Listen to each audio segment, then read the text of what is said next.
Hi students.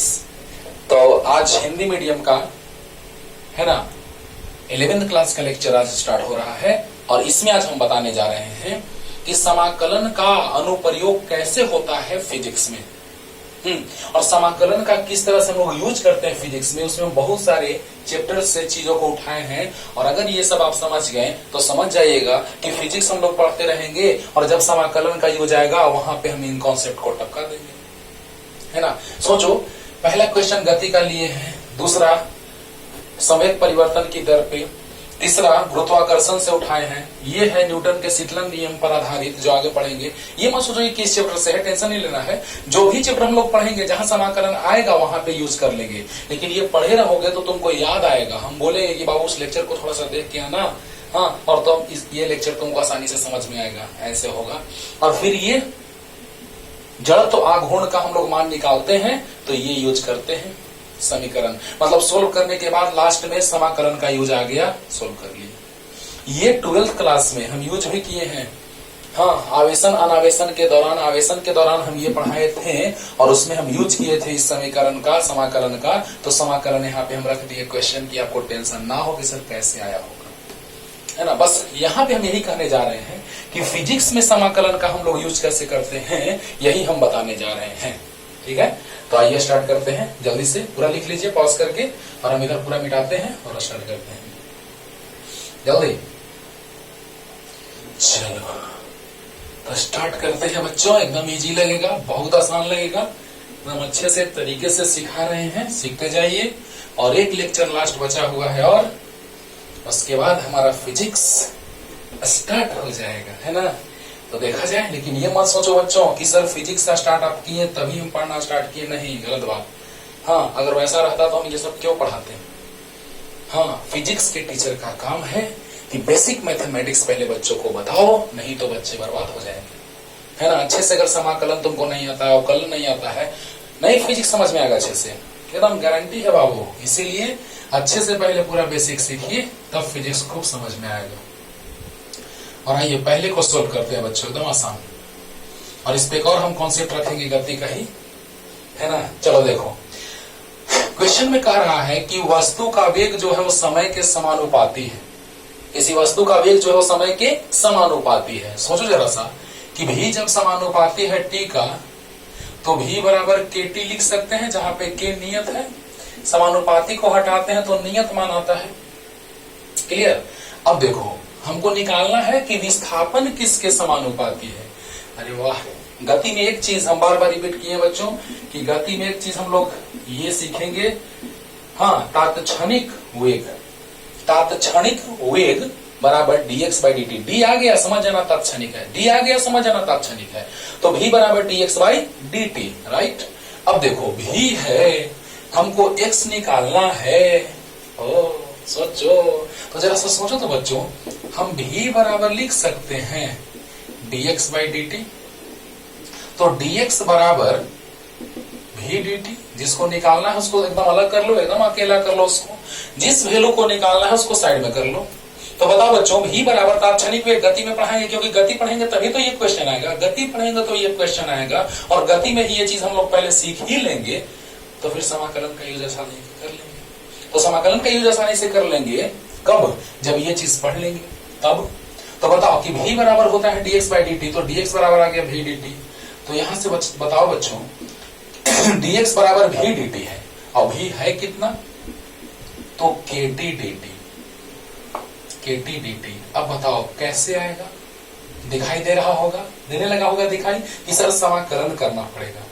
तो सोचो बच्चों, dx बराबर kt dt, देख रहे हो ना, क्योंकि dx का समाकलन x होता है, k कांस्टेंट बाहर निकल गया, t का पावर 1 नजर आ रहा है, एकदम आ रहा होगा। अब बताओ बच्चों कि x बराबर आ गया k, पावर में एक जोड़ेंगे, उसी पावर से भाग देंगे। ओके, पावर में एक जोड़ेंगे, उसी से भाग देंगे। और अब बताओ, यहाँ प्लस सी लिख सकते हैं, फिजिक्स में सी से हमको कोई टेंशन नहीं है, लेकिन चलो लिख दो, प्लस सी लिख सकते हैं हम लोग, नो टेंशन। तो आ गया x बराबर के टी स्क्वायर बाई 2 प्लस सी, है ना। प्लस सी लिखे ना लिखे, फिजिक्स में हमको सी से कोई टेंशन नहीं है। तो बताओ बच्चों क्या आ गया विस्थापन, तो विस्थापन आ गया k बटा 2 टी स्क्वायर प्लस सी, यानी कि टी स्क्वायर के समानुपाती है, ये तो कांस्टेंट है, दोनों नियत है, तो x जो है वो टी स्क्वायर के समानुपाती है। जो ऑप्शन था उसको टिक मार लेना। कितना आसान है देखो, समाकलन अगर सीख लिए तो कैसे हम लोग समाकलन का यूज करके और काम कर लिए, विस्थापन निकाल लिए, सामने है। सोचो, यानी कहने का मतलब बच्चों की वेग जो है वो समय के समानुपाती। इसी तरह से और भी तरह का क्वेश्चन आएगा। अगर विस्थापन दिया रहता, वेग निकालना रहता तो अवकलन करते, देखने से पता चल रहा होगा। देखो देखो ध्यान से देखो, अगर विस्थापन दिया रहता, वेग निकालना रहता तो अवकलन करते, लेकिन अगर वेग दिया है और विस्थापन निकालना है तो dt से गुना, यानी समाकलन करेंगे। यानी v बराबर dx बाई dt, जिसको निकालना है वो साइड में है, तो यहां पर अगर x दिया रहता तो v निकाल लेते आराम से। इस समीकरण में अगर x दिया रहता तो v आराम से निकाल लेते, राइट। लेकिन इसमें हमको x निकालना है, क्वेश्चन पढ़ना कह रहा है, क्वेश्चन आराम से पहले पढ़िएगा, सब कुछ क्लियर हो जाएगा। तो बताओ बच्चों कि v बराबर dx बाई dt, तो dx बराबर v dt, v दिया है dt, दोनों तरफ समाकलन किए, dx का समाकलन x बहुत बार बताए हैं, k कांस्टेंट बाहर, पावर में जुटा उसी से भाग हुआ, है ना, और प्लस सी, तो x बराबर के टी स्क्वायर बाई 2 प्लस सी। बोलो अनिश्चित, निश्चित सीमा नहीं है, निश्चित सीमा है, निश्चित सीमा तो प्लस सी। फिजिक्स में सी से हमको कोई टेंशन नहीं रहता है, हम सबको समझा चुके हैं। तो x बराबर आ गया के टी स्क्वायर बाई 2 प्लस सी, तो x जो है वो समानुपाती है टी स्क्वायर का, जो ऑप्शन होगा टिक कर लेना। हाँ, अगर वेग दिया है तो विस्थापन निकालना था तो समाकलन किए, अगर वेग दिया है विस्थापन निकालना था तो समाकलन किए, अगर विस्थापन दिया रहता वेग निकालना रहता तो अवकलन कर दिए। क्लियर हो गया होगा। लास्ट रिपीटेशन, अगर विस्थापन दिया रहता वेग निकालना रहता तो अवकलन करते दिखाई दे रहा है, जो पीछे हम बताए हैं। ओके, हाँ, लेकिन लेकिन लेकिन अगर हमको भी निकालना है, x निकालना है और भी दिया है, तो आप देख के पता कर सकते हैं, समाकलन करना होगा। यही बात में दम है। ध्यान से x दिया है, भी निकालना है, अवकलन, भी दिया है, x निकालना है, समाकलन। क्लियर हो गया होगा। चलो अब देखो बच्चों जल्दी, अब देखो यहां से हम लोग एक और संबंध तुमको दिखा दे रहे ला करके, तो और अच्छे से समझ में आ जाएगा। ध्यान देना बच्चों, एक और संबंध देखो, जैसे a बराबर तुम जानते हो dv बाई dt, a बराबर dv बाई dt। चलो ऐसे करते हैं, देखना हम लोग एक समीकरण ये लाने जा रहे हैं, और ये भी समाकलन से ही आता है, बहुत विश्वास अच्छे से हो जाएगा, है ना। भी स्क्वायर बराबर यू स्क्वायर प्लस 2s, तुम लोग वर्क कर देता था इसको, भी स्क्वायर भी बराबर यू प्लस 80 को वर्क करके और सोल्व करके तब ये लाता था। लेकिन समाकलन से भी आता है बच्चों। देखो कैसे, यहां जो हमको लाना है समीकरण, उसमें समय नहीं है, तो कुछ ऐसा उपाय करो कि समय वाला गायब हो जाए। तो बताओ बच्चों, यहां पर हम dx से गुना और dx से भाग कर दिए, देखो तो कट के खत्म हो जाएगा। अरे वाह। तो बताओ बच्चों, इसको ऐसे लिख सकते हैं, dx by dt into dv by dx, आराम से लिख सकते हैं। ध्यान देना कैसे फिजिक्स में समाकलन का यूज होता है, वही हम सिखा रहे हैं आज बच्चों। तो बताओ a बराबर dv बाई dt, तो हम इस समीकरण में t नहीं देख रहे हैं, तो हम चाहते हैं कि t को बर्बाद कर दे। कैसे होगा? तो a बराबर dv by dx, dx by dt, ये कट जाएगा, फिर से वही आ जाएगा।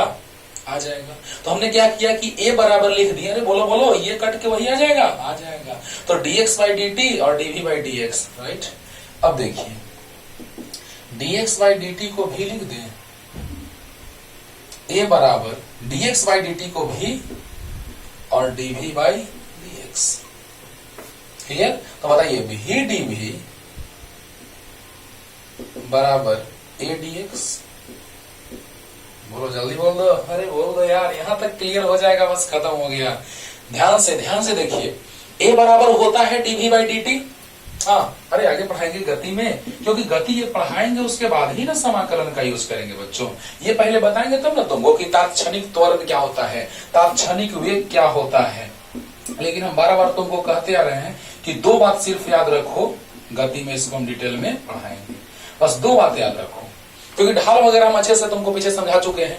तो ए डीवी बाई डी टी, वेग परिवर्तन की दर को त्वरण कहते हैं, विस्थापन परिवर्तन की दर को वेग कहते हैं, और तात्क्षणिक में डी आ जाएगा, सब तो सामने है ना। वेग विस्थापन परिवर्तन की दर को वेग कहते हैं, वेग परिवर्तन की दर को त्वरण कहते हैं, और सब तुम्हारे सामने है, क्योंकि ये डिफिनेशन तुम पढ़े हो। और तात्क्षणिक में डी हो जाता है, ये भी हम पीछे समझा चुके हैं।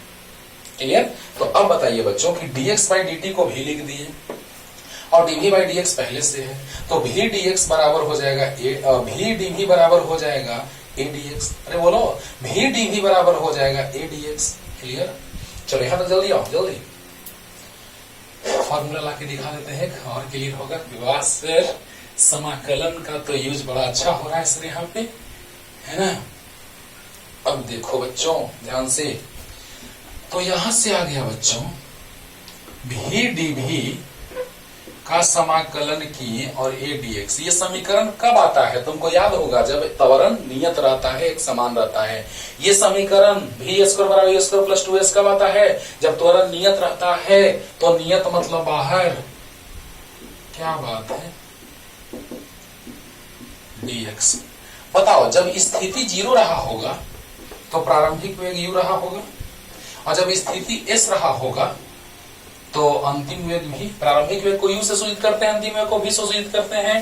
स्थिति प्रारंभिक 0 तो वेग प्रारंभिक u, स्थिति अंतिम s तो वेग अंतिम v। अब बताओ v का पावर 1 लग रहा है बच्चों, तो लग रहा है कि पावर में एक जुड़ता है। अरे x dx तो v dv वैसा ही है ना, पावर में एक जुड़ता है, उसी से भाग होता है u से लेके v तक। a dx का समाकलन x होता है, बहुत बार बताए हैं। अब बताओ v स्क्वायर बाई 2 u से लेके v तक a upper limit minus lower limit. तो देखो ध्यान देना बच्चों, अपर लिमिट का स्क्वायर हो जाएगा माइनस लोअर लिमिट का स्क्वायर हो जाएगा, बराबर 2 से गुना हो जाएगा 2as, u स्क्वायर जाएगा दाईं ओर, तो v स्क्वायर बराबर u स्क्वायर प्लस 2s। देख रहे हो ना, नमूना पेश कर रहे हैं कि समाकलन का यूज फिजिक्स में कैसे होता है, समाकलन का यूज फिजिक्स में कैसे होता है, सब सामने है। जल्दी से क्विक रिवीजन देखिए। कांस्टेंट था, ये बाहर आ गया, v का पावर 1 है, पावर में एक जुटेगा, उसी से भाग होगा। u से लेके v तक, जब प्रारंभिक स्थिति 0 तो प्रारंभिक वेग u, अंतिम स्थिति s तो अंतिम वेग v, पावर में जुटा उसी से भाग हुआ।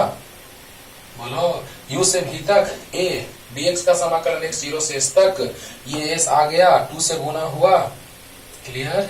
अपर लिमिट का स्क्वायर माइनस लोअर लिमिट का स्क्वायर, u स्क्वायर दाईं ओर गया, आ गया। क्लियर? जल्दी जल्दी फास्ट, जल्दी देखो ना बच्चों, आज पता चलेगा कि अरे सर इस तरह से समाकलन का यूज होता है। बहुत ही आसान लग रहा है अब सर, एकदम लगेगा बाबू। देखो अगला क्वेश्चन था दूसरा नंबर कि dp बाई dt दिया था 10 प्लस 2t, 10 प्लस 2t, और जब समय 0 था तो संवेग 0 था, और जब समय 10 सेकंड था तो पूछा था कि संवेग कितना होगा। यही क्वेश्चन है बाबू। जब समय 0 तो संवेग 0, जब समय 10 सेकंड तो संवेग कितना होगा। देखो संवेग जिसको निकालना उसको एकदम अलग कर दो, जिसको निकालना उसको एकदम अलग कर दो, तो संवेग निकालना है। तो dp तो 10 प्लस 2t इंटू dt, बोल दो, जिसको निकालना है उसको अलग कर दो। तो dp बराबर 10 प्लस 2t इंटू dt, तो dp बराबर 10, ध्यान देना बच्चों, 10 dt प्लस 2t dt। चलो ध्यान दो, हो गया, अब तो एकदम क्लियर हो रहा होगा 100%। बोलो, dp जिसको निकालना उसको सेपरेट कर दिए, अलग कर दिए, तो 10 plus 2t into dt, right. अब दोनों तरफ समाकलन कर दिए बच्चों, तो समाकलन करेंगे तो इसको अलग अलग, ये 10 dt प्लस 2t dt और दोनों को अलग अलग कर दिए। जब समय 0 तो संवेग 0, प्रश्न कर रहा है। और जब समय 10 सेकंड तो संवेग p। अरे बोल दो यार, यहां तक तो क्लियर हुआ होगा। dp बराबर 10 प्लस 2t dt, राइट। अब dp, हाँ, और 10 dt प्लस 2t dt अलग अलग। तो समय जब 0 तो संवेग 0, समय जब 10 तो संवेग p। तो बताइए dp का समाकलन p होता है 0 से p तक, 10 कांस्टेंट बाहर। dt का समाकलन t होता है, क्या बात है, 0 से 10 तक, कांस्टेंट 2 बाहर, t का पावर 1 छुपा हुआ है बच्चों, तो पावर में एक जुटेगा और उसी पावर से भाग होगा। क्लियर। तो बताइए 0 से 10 तक, वाह रे वाह। तो upper limit minus lower limit 10, upper limit minus lower limit 10 minus 0, 2/2 आ जाएगा यहाँ, 2/2 और t स्क्वायर 0 से 10 तक। तो p बराबर आ गया 10 10 100 प्लस 2 से 2 कट गया, अपर लिमिट का स्क्वायर माइनस 0 का स्क्वायर, यानी 10 का स्क्वायर माइनस 0 का स्क्वायर। तो 10 10 100 100 200 200। समय कैसे मात्रा क्या है बच्चों, किलोग्राम मीटर प्रति सेकंड। नहीं याद है तो अभी याद दिलाते हैं। किसी वस्तु के द्रव्यमान और वेग के गुणनफल को संवेग कहते हैं। संवेग द्रव्यमान का किलोग्राम, वेग का मीटर प्रति सेकंड, तो आ गया किलोग्राम मीटर प्रति सेकंड। जल्दी से क्विक रिवीजन ध्यान से देखिए। तो dp बराबर आ गया 10 प्लस 2t dt, क्योंकि हमको dp निकालना, t निकालना है, तो dp को अलग कर देंगे, दोनों तरफ समाकलन कर दिए, 10 dt plus 2t dt, right. जब समय 0 तो समय 0, समय 10 तो समय p, dp का समाकलन p 0 से p तक, 10 बाहर, dt का समाकलन t 0 से 10 तक, प्लस 2 और नीचे कांस्टेंट बाहर आ गया, पावर में एक जुटेगा उसी से भाग होगा, राइट। 0 से लेकर 10 तक, upper limit minus lower limit 10, 10 minus 0 upper limit minus lower limit, plus 2/2 t square, 10 का स्क्वायर माइनस 0 का स्क्वायर। बहुत अच्छा। तो 100 10 10 100 प्लस 10 का स्क्वायर 100 200। क्लियर। जल्दी उतारो जल्दी। अब देखो बच्चों, अब इसके बाद एक और क्वेश्चन नीचे में था जो गुरुत्वाकर्षण का था। जहां यूं जाएगा वहां तुरंत ये वाला लेक्चर याद आएगा बाबू, जब भी हम लोग पढ़ते रहेंगे। हाँ आगे, और जहां पे ये टर्म आएगा वहां तुरंत याद आ जाएगा। आर से लेके अनंत तक है दूरी और ये है इतना।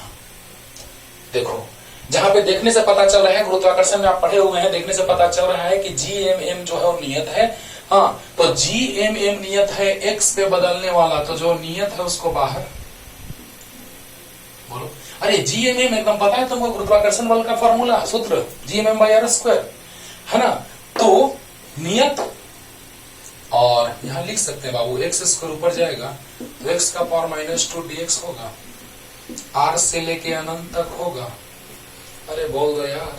अब देखो GMM मतलब फिजिक्स हम लोग पढ़ते रहेंगे, और जब यूज में आ जाएगा समाकलन वहां पे टपका देंगे। जैसे फिजिक्स पढ़ते पढ़ते बीच में आ गया, यहाँ फिजिक्स पढ़ रहे हैं, लाइन से पढ़ रहे हैं, यहाँ पे आ गए। अब यहाँ के बाद समाकलन नहीं आता है तो उड़ गया, है ना। तो इसीलिए बच्चों हम इसको जानेंगे अच्छे से, ध्यान से।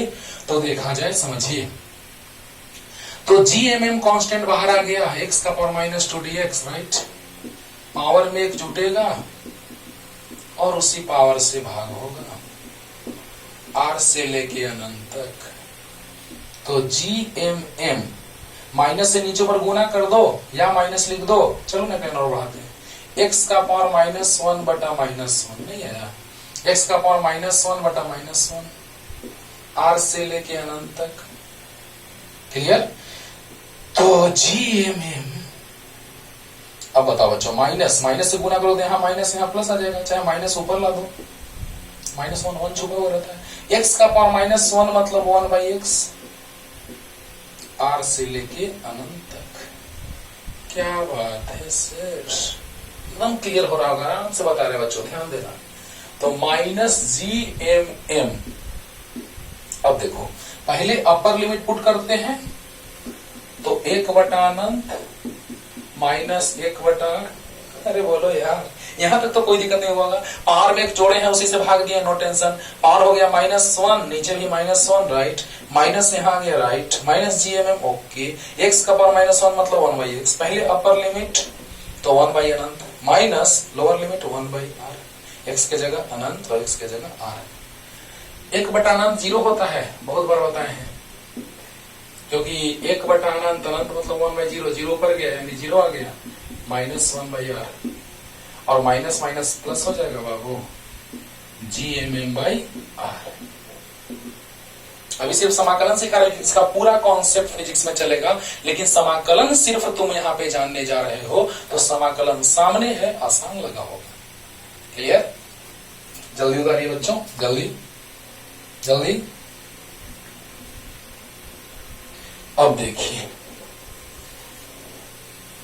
अब हम लोग बात करने जा रहे हैं, उस क्वेश्चन को इसलिए लिखे हैं न्यूटन के शीतलन नियम से, है ना, कि वायुमंडल का ताप कुछ दिया हुआ है नियत, तो कोई वस्तु को वायुमंडल में रखेंगे, गर्म वस्तु को, तो धीरे धीरे वह ठंडा होने लगेगा, यानी कि शीतल होने लगेगा। शीतल मतलब ठंडा होता है बच्चों, तो न्यूटन का शीतलन नियम आया, और यहीं से आता है बराबर T के रूप में समीकरण, और वहां से हम लोग समय निकाल लेते हैं कि कितने समय में यह ठंडा हुआ। उसका ताप 50 डिग्री से घटकर 40 डिग्री सेल्सियस हो गया।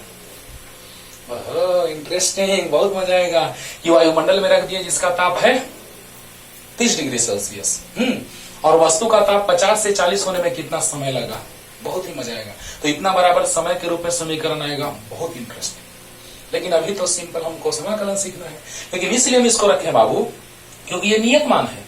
तो देखो यहाँ पे फलन बदलने वाला माइनस नियत, लेकिन यहाँ देखो नियत माइनस बदलने वाला, ओके। तो दोनों को इसलिए हम कोरिलेट करेंगे कि यहाँ पे भाग होता है यहाँ वाला नियत से, और यहाँ वाला जो नियत होता है 1, यानी कि बदलने वाला के साथ जिसमें गुना है जिससे, उसी से भाग देते हैं, बदलने वाला के साथ जिससे गुना है उससे भाग देते हैं। ये चीज समझाने के लिए हम इसको रख दिए यहाँ पे, क्योंकि ये समझोगे कंफ्यूजन खत्म हो जाएगा। उसके बाद तो ये दोनों, हाँ ये थोड़ा है दम, है ना। तो आइए स्टार्ट करते हैं इसको। पहले देखिए बच्चों, डी थीटा ताप है, यहाँ क्यू आवेश है बाबू, यहाँ क्यू आवेश है, वहां थीटा ताप है, ध्यान रखना। तो डी थीटा बटा, थीटा ऐसे लिखा जाता है ऊपर और क्यू नीचे। चलो, तो डी थीटा बटा theta minus theta naught 50 degree Celsius से 40 डिग्री सेल्सियस तक। इसको डायरेक्ट भी हम लिख सकते हैं, हाँ डायरेक्ट पहले लिख के बनाते हैं कि पहले डिटेल में चलो लो। माना कि थीटा माइनस थीटा नॉट बराबर जेड, ओके। तो दोनों तरफ थीटा के सापेक्ष अवकलन कर दीजिए। तो D theta of D theta, तो आ गया D theta of D theta, दोनों को एक साथ, और D theta by D Z by D theta, मतलब दोनों तरफ थीटा के सापेक्ष अवकलन कर दिया। अब बताओ थीटा का अवकलन थीटा के सापेक्ष 1 माइनस कांस्टेंट नियत, देखो थीटा नॉट 30 डिग्री वायुमंडल का नियत ताप है, तो नियत का अवकलन 0, और D Z by D theta, ये 1 आ गया, तो 1 से डी थीटा में गुना होगा, वही आ जाएगा। चलो हाँ, तो यहां तो बड़ा आसान हो गया समाकलन करना। डी थीटा के जगह डी जेड और इसके जगह जेड, तो आ गया 50 से लेके 40 तक। अच्छा 50 से 40 तक अभी सीमा नहीं बाबू, ये भी ध्यान देना है, ये भी ध्यान देना है। क्यों? क्योंकि जब ये 30 है, चलो ना हम रख देते हैं लाइन और, कि थीटा जो है बच्चों नहीं पता, लेकिन थीटा नॉट 30 है बराबर जेड। चलो थीटा का मान जब हम 50 रखेंगे 50, तो जेड का मान आएगा 20, 50 माइनस 30 बराबर 20। ये भी जरूरी है क्योंकि फलन यहाँ थीटा का था तो थीटा बदल रहा था, यहाँ फलन जेड का है तो जेड बदलेगा ना। तो जब थीटा का मान रखेंगे 50, तो 50 माइनस 30 20, और यहाँ पर अगर हम लोग रखेंगे 40, तो 40 माइनस 30 तो 10। नहीं समझ में आया? नहीं आया? आया ना? बोलो यार, ध्यान से लास्ट रिपीटेशन ध्यान देना बच्चों। जब हम लोग यहाँ पे बात करने जा रहे हैं जेड बदलने का बाद। तो जैसे ही हम जेड का बात करेंगे तो यहाँ पे थीटा माइनस थीटा नॉट को हम जेड मान लिए हैं, फिर तो डायरेक्ट बनाएंगे ही अभी तुरंत हम डायरेक्ट बनाएंगे। लेकिन पहले इसको समझो ध्यान से कि थीटा माइनस थीटा नॉट को हम क्या मान लिए जेड। तो theta minus theta naught 30 degree है, 30 रख दिए। तो जब 50 रखेंगे थीटा का मान तो 50 माइनस 30 20। जब 40 रखेंगे तो 40 माइनस 30 10। क्लियर है? क्योंकि यहाँ जेड बदल रहा है और यहाँ थीटा बदल रहा था। तो dz by Z ln Z 20 से लेके 10। अब बोलिए बच्चों ln जेड मतलब log बेस ई। तो log बेस ई भी इसको लिखो या ln लिखो एक ही बात है। तो log base e upper limit 10 minus log base e lower limit 20। Clear? अब देखो log m minus log m by n यानी 10/20 यानी आ गया कितना 1/2। इसको आप इतना भी छोड़ सकते हैं या इसको हम सोल्व करके दिखा देते हैं कितना आएगा। इतना भी आंसर लिख सकते हैं या उसको और भी सोल्व कर देते हैं। बच्चों ध्यान देना, फिजिक्स यहीं पे समाप्त हो गया। फिजिक्स तो कहाँ समाप्त हो गया, फिजिक्स तो यही समाप्त है। डायरेक्ट मैथ आ रहा है, मैथ आ रहा है। तो बताओ यहाँ जेड मान लिए तो यहाँ पे जब बदल रहा है थीटा 50 से लेके 40 तक, तो हम जेड को बदलना चाह रहे हैं कि कितना से कितना तक। तो डी थीटा बराबर आ गया डी जेड, ये तो क्लियर होगा। इसको जेड माने हैं ये भी क्लियर होगा। लेकिन यहाँ थीटा बदल रहा है 50 से 40 तक, तो जेड कहां से कहां तक। तो थीटा 50 तो जेड 20, 50 माइनस 30 20। और जब थीटा 40 तो जेड 10। अब कुछ नहीं, ln Z D Z by Z क्या होता है ln जेड यानी log बेस ई जेड 20 से लेके 10 तक। तो log upper limit minus log lower limit, एकदम क्लियर होगा। तो log m minus log n by n सब कुछ पढ़ाया, log भी पढ़ाया बच्चों। शॉर्ट में बनाएंगे लेकिन पहले उतारिए पूरा, इसको सॉल्व करके दिखाते हैं कितना आएगा जल्दी। अब देखो इस लेक्चर को तो बहुत अच्छे से देखना बाबू, बहुत काम देगा। अब देखो यहाँ पे है log बेस e। अच्छा 1/2 को लिख सकते हैं 2 का पावर -1 आराम से। पावर इधर आया -1 log 2 to the base e का मान याद करो। बेस e को बेस 10 में बदलने के लिए क्या करते हैं तो याद होगा, बताएं log में 2.303 से प्रूफ भी किए हैं, गुना करते हैं। और log 2 to the base e को 10 में बदलते हैं। यानी log 2 to the base e को बदलने के लिए 2 टू दी बेस 10 में इतना से गुना करते हैं। प्रूफ किए हैं, लॉग में जाके देखो। तो 2.303 log 2 टू दी बेस 10 तो -2.303 और log 2 टू दी बेस 10 का मान होता है 0.301। सोल्व करना आ जाएगा 0.693। सोल्व करना क्लियर हो जाएगा।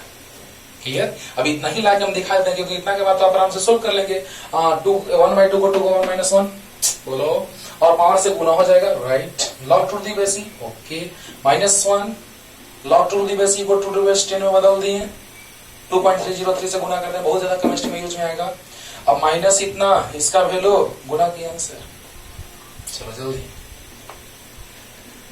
अब देखो बच्चों यहाँ के बाद सो देखो डायरेक्ट क्या होता है।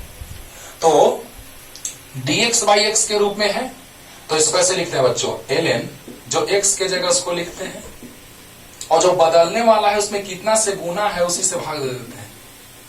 तो यहां प्लस है, बोलो। तो ln देखो dq by q minus q not. तो यहां बदलने वाला है तो बदलने वाला के बगल में किससे गुना है तो x से, प्लस x से, तो भाग दे दिए। अब 50 से लेके 40 तक लास्ट रिपीटेशन ध्यान देना बच्चों। dx बाई x पहले हम डिटेल में बताएं, अब शॉर्ट में। तो dx बाई x तो log x, और जो यहाँ बदलने वाला रहता है उसमें जिस कांस्टेंट से गुना रहता है नियतमान से उससे भाग देते हैं। तो इसमें किससे गुना है तो x से, तो x से भाग देते हैं। अब बताओ पहले अपर लिमिट थीटा नॉट का तो मान पता है, चलो इधर को लिखते हैं log base E. q minus q not का मान 30, 50 से लेके 40 तक।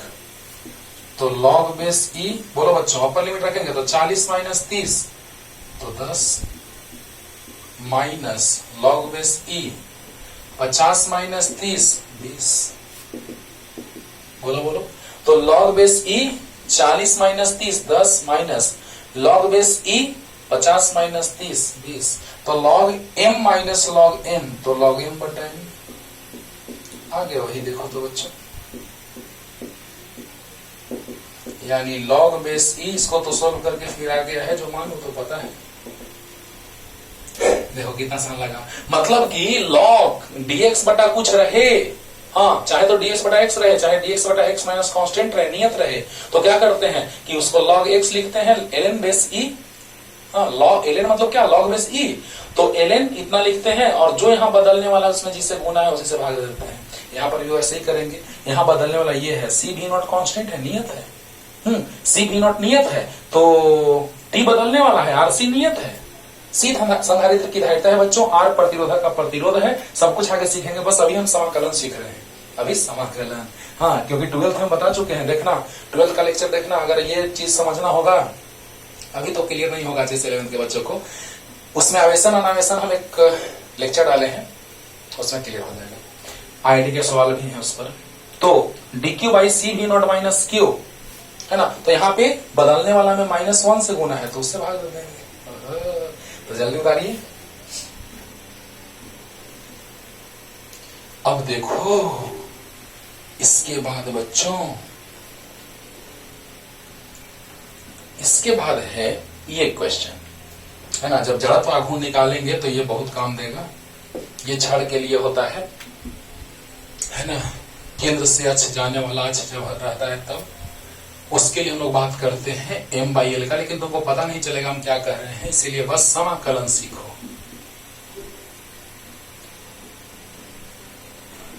x² dx, तो m/l राइट, तो पावर में एक जुटेगा उसी से भाग होगा,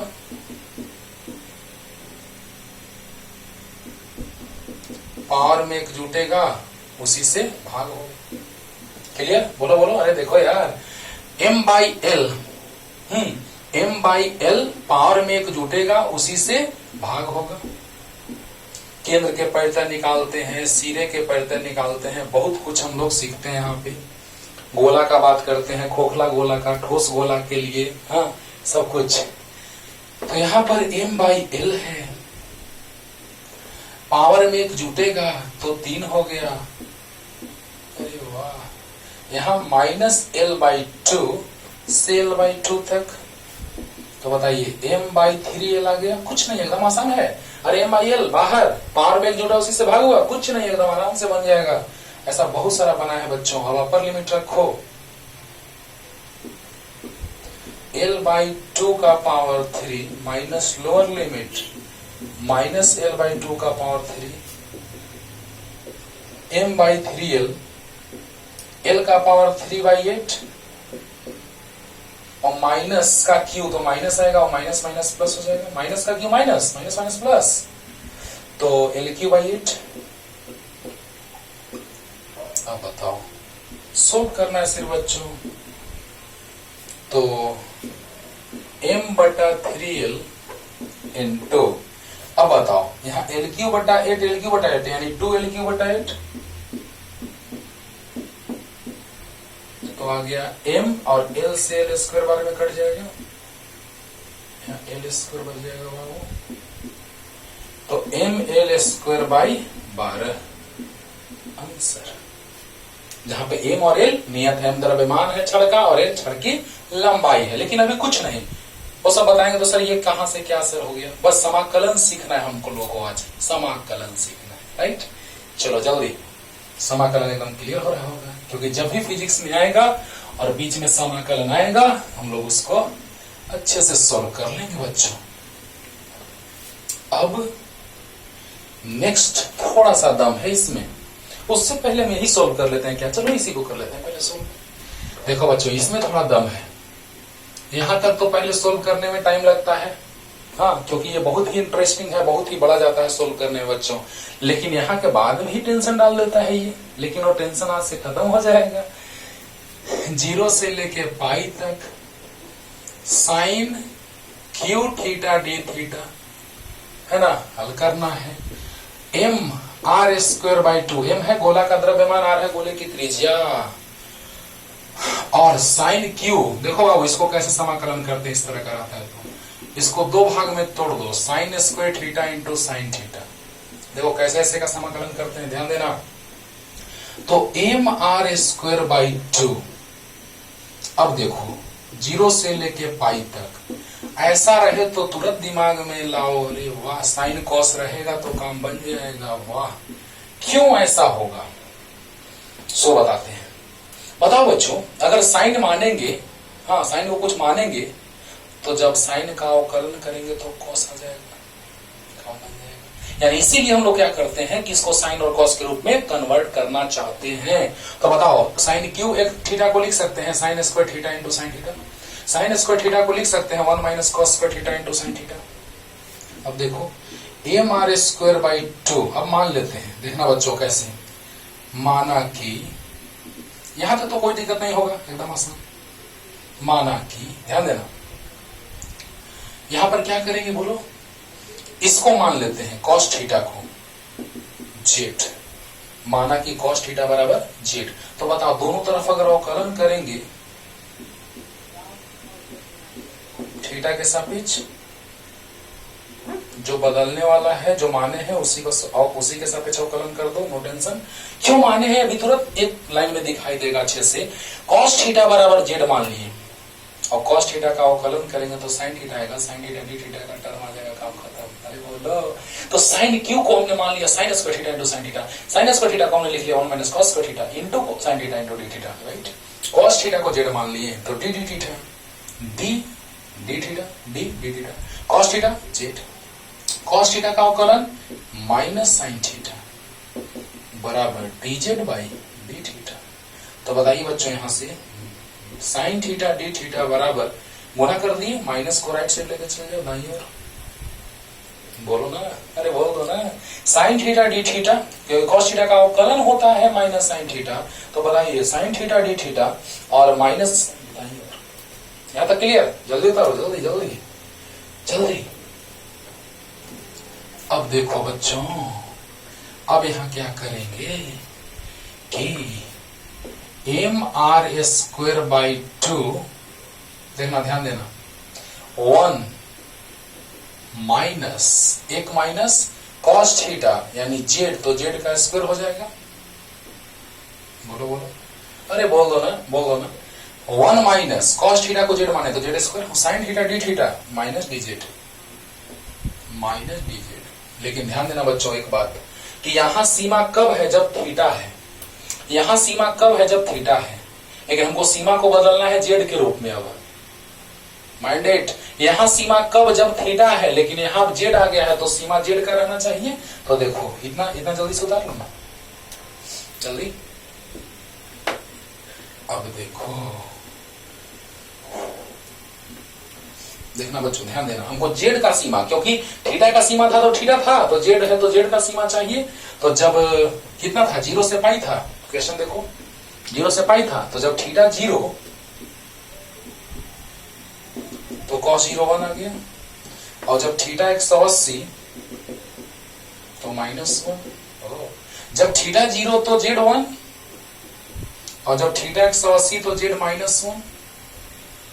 बोलो, एकदम आराम से समझ में आया होगा, कोई दिक्कत नहीं होगा। अरे बोल दो यार, जब थीटा 0 तो लोअर लिमिट 0 तो जेड 1 कॉस 0 1, राइट, जल्दी।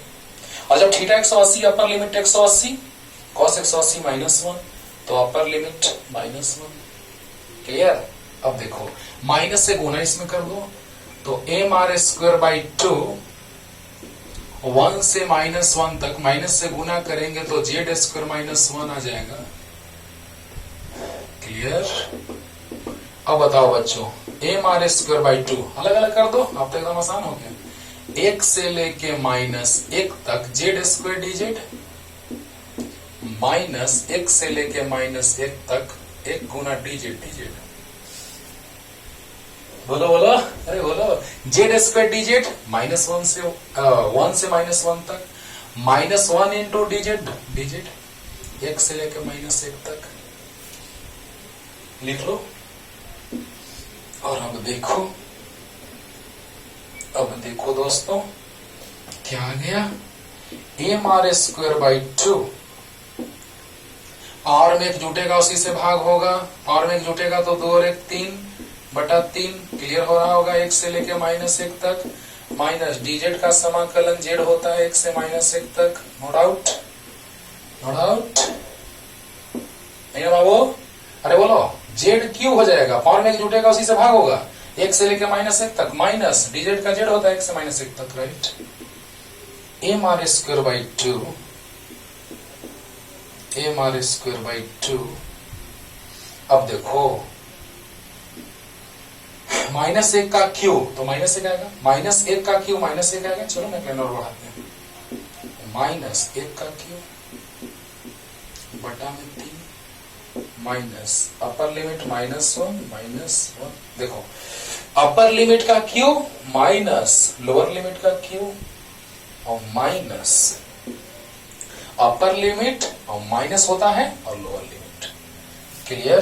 तो आ गया कितना, एम आर स्क्वायर बाई 2 -1 का क्यू -1 तो -2/3 और -2 में माइनस से गुना का +2, कितना आ जाएगा बच्चों, देखो तो यहाँ जाएगा M R square by 2 into, देखो 3 एलसीएम लेंगे तो 3 गुना 6 में से 2 गया 4/3, आ गया 2/3 एम आर स्क्वायर। क्लियर, एकदम अच्छे से क्लियर हुआ होगा, नो टेंशन। जल्दी उतार लो बच्चों, जल्दी। ये सब कहीं ना कहीं फिजिक्स में आने वाला है बाबू, पूरे सिलेबस में, और सब बताएंगे वहां पे, बोलेंगे कि इस लेक्चर को देख के आना। जब भी टॉपिक पढ़ाएंगे तो बोलेंगे कि इस टाइम से इस टाइम के बीच ये लेक्चर देख के आना, क्लियर हो जाएगा। अब चलिए, इसको हम डायरेक्ट 12th में बताए थे बच्चों को, लेकिन अब यहां डिटेल में 7 नंबर वहां डायरेक्ट बताए थे, तो डायरेक्ट भी बताएंगे और डिटेल में भी। आओ देखो बच्चों, 0 से लेके q तक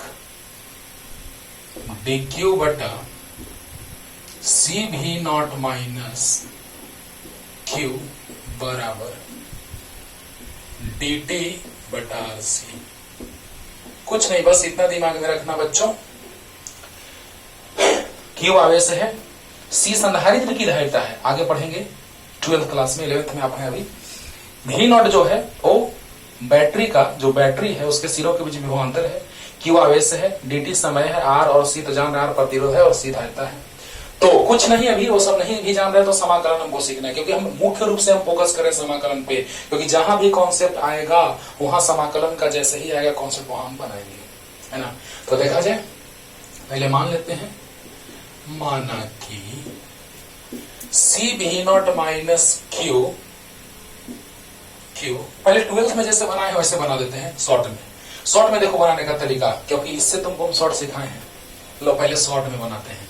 देखो बच्चों ध्यान देना, यहां पर कांस्टेंट माइनस बदलने वाला है, तो ऐसा रहे तो ln CV0 माइनस Q बटा यहां वाला से भाग देते हैं, बोलो ln CV0 माइनस Q, और जो बदलने वाला उसमें जिससे गुना उसी से भाग दे देते हैं। ऐसे ही 12th में बताए, तो पहले उस स्टाइल में बता देते हैं। dt का समाकलन t बटा RC, अब समझ में आ गया होगा, क्योंकि हम यहाँ पे जस्ट अभी ये बताए हैं।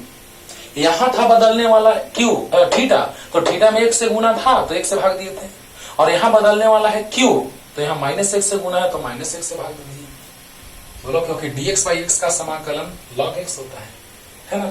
तो बताओ बच्चों, dq बाई कुछ तो ln कुछ जो है रख दी, और जो बदलने वाला में गुना है -1 से तो उसी से भाग देंगे, क्लियर। देखो ये शॉर्ट में है, लॉन्ग में आने तुरंत। अब बताओ, ln को लिख सकते हैं log बेस c, पहले अपर लिमिट पुट करो और माइनस log बेस e, अब लोअर लिमिट पुट करो, क्योंकि q बदल रहा है, तो q बदल, देखो ना dq यानी q बदल रहा है, CV0 कांस्टेंट है, अभी बोले हैं CV0 कांस्टेंट है, RC कांस्टेंट है, t बदल रहा है तो q बदल रहा है। अच्छा अब देखो, ln CV0 minus q minus log base c, ln मतलब log बेस c, और अब q का मान 0 रखेंगे तो CV0 माइनस 0, और अब बताइए बच्चों, माइनस से गुना कर देते हैं, minus, upper limit minus lower limit t minus 0 बटा RC। अब बताओ बच्चों, log m minus log n तो log m बटा m, तो log base e c v not minus q बटा c v not minus t by RC। अरे बोलो बाबू, अच्छे से क्लियर हो रहा होगा बाबू, है ना। अब बताओ, log m minus log n log m बटा n कर दिए, माइनस t बाई RC कर दिए। लॉग में बताए हैं कि अगर ऐसा रहे तो e का पावर इतना बराबर इतना होता है। लॉग वाला लेक्चर देखो, e का पावर इतना अगर ऐसा रहे log x to the base e बराबर y, तो e का पावर y बराबर x होता है। बहुत बार बताए, प्रूव भी किए हैं। लॉग वाला में जाके देखो बच्चों, बहुत अच्छे से बताए हैं। तो e का पावर इतना आ गया, e का power minus t by RC बराबर भाग देंगे, देखो इतना गया, e का पावर इतना बराबर इतना c v not minus q बटा c v नॉट। चलो अब तो उधर हो गया है,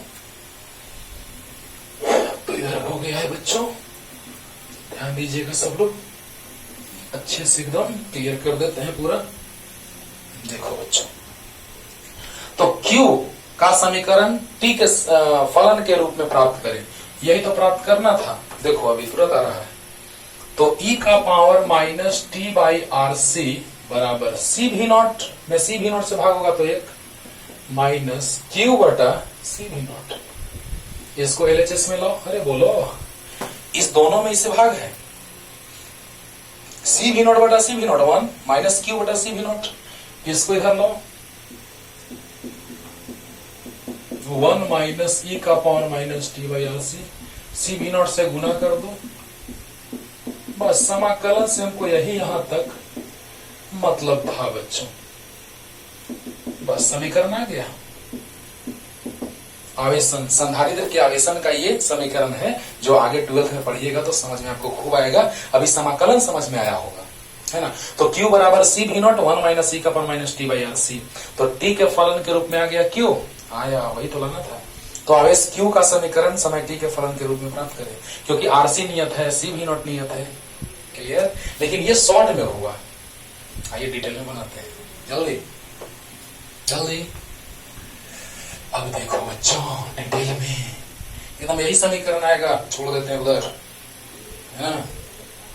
देखना बच्चों, मान लेते हैं, माना कि आप सोचेंगे सर माइनस से भाग काहे किए थे सर, अब सामने देखो, माना कि c v not minus q बराबर z मान लिए, तो दोनों तरफ जो मानते हैं उसी के फलन के साथ अवकलन करते हैं। c v not minus q बराबर, ये तो समझ में अच्छे से आ रहा होगा, 100% आ रहा होगा। तो बताओ बच्चों, इसको मान लिए हैं z, तो इसका अवकलन q के सापेक्ष, इसका भी अवकलन q के सापेक्ष, नियत का अवकलन 0 माइनस q का अवकलन q के सापेक्ष 1 बराबर dz बाई dq। बोलिए, तो माइनस से गुना करेंगे तो माइनस dq बराबर dz, यानी dz बराबर माइनस dq। बोलो बोलो जल्दी बोलो, अरे बोलो। हाँ, अब देखो बच्चों, यहां से ऐसे भी लिख सकते हैं, थोड़ा सा और अच्छे से समझने के लिए कि -1 से भाग क्यों दिए थे, तो ऐसे लिख देते हैं लोग। माइनस को लिख सकते हैं नीचे -1, माइनस हम यहां भी लिख सकते हैं, नीचे भी लिख सकते हैं, नो टेंशन, क्योंकि माइनस से गुना करेंगे तो फिर वही आ जाएगा। मान लो यहाँ माइनस लाना, यहाँ लिख दिए माइनस, सर गलत कर दिए, नहीं ना, माइनस यहाँ पे हम ला दिए, कैसे सो देखो, माइनस से नीचे गुना किया, माइनस से ऊपर गुना किया, तो ये प्लस हो गया माइनस। अरे यार सिंपल सी बात है। तो बताओ बच्चों कि dq बराबर आ गया माइनस dz, या dq बराबर dz बाई -1, क्लियर। अब देखो, अब साफ साफ दिखाई देगा कि -1 से क्यों भाग दिए थे, उसके बाद तो तुम कर लोगे शुरू, क्योंकि जस्ट वैसे ही है। हाँ, तो चलो बच्चों ध्यान देना, देखना 0 से लेके q तक, ओके। तो 0 से q तक, लेकिन समाकलन अब z के रूप में बदल रहे हैं ना, तो बदल जाएगा। तो बताओ बच्चों, यहां पे dq है बच्चों, तो dq बराबर क्या लिख सकते हैं, dz बाई -1, और इसको क्या माने हैं, z माने हैं। अच्छा, अब बताओ, जब q का मान 0 होगा, ध्यान देना, जब q का मान 0 होगा, चलो ना पहले इसको उतार लो जल्दी से, इसको उतार लो जल्दी से। अब देखो